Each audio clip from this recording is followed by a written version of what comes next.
Bonjour à tous. L'action sociale en priorité à Dijon. Les élus ont voté 2 conventions clés hier, un soutien élargi aux familles monoparentales via la CAF et un protocole renforcé contre les violences faites aux femmes.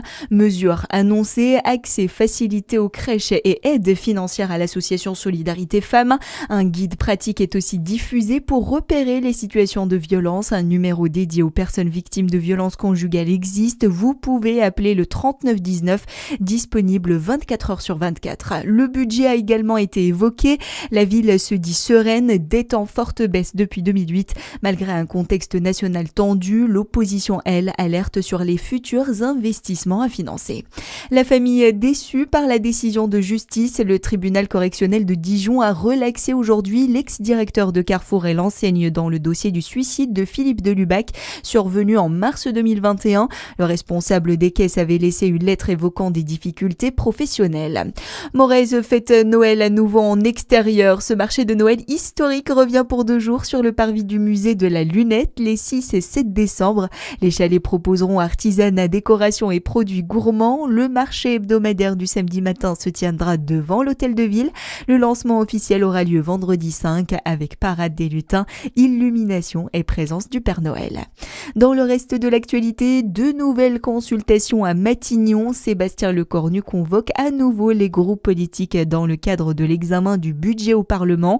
Le Premier ministre a présenté hier les 5 thèmes qu'il juge prioritaires, comme l'agriculture ou encore la sécurité. Un vote sur la politique militaire est d'ailleurs prévu dans les prochains jours, une manière pour le chef du gouvernement de reprendre le contrôle des débats, selon le politologue Philippe Moreau-Chevrolet. C'est un aveu de faiblesse parce que il n'a pas réussi à faire passer le budget jusqu'à présent, donc ça, c'est un vrai blocage auquel on assiste au Parlement, et en même temps, c'est une manière de reprendre la main parce que ça permet de dire: attendez, on va d'abord se mettre d'accord sur les points sur lesquels finalement on est plus ou moins aligné, même s'il y a de vraies différences, et après on verra le reste dans un deuxième temps. Si ça fonctionne, il peut arriver à faire adopter un budget.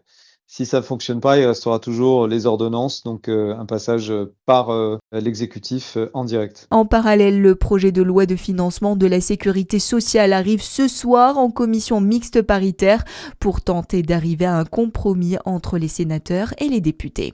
L'alerte de Santé publique France, le nombre de nouvelles contaminations au VIH augmente fortement chez les 15-25 ans, une hausse de plus de 40% constatée entre 2014 et 2023, selon un rapport publié aujourd'hui. Et puis Monceau retrouve les grands noms. Le FC Monceau Bourgogne s'offre un match de gala en Coupe de France. Le club affrontera Montpellier, équipe de Ligue 2, ce samedi pour le 8e tour. À suivre votre météo sur Fréquence Plus.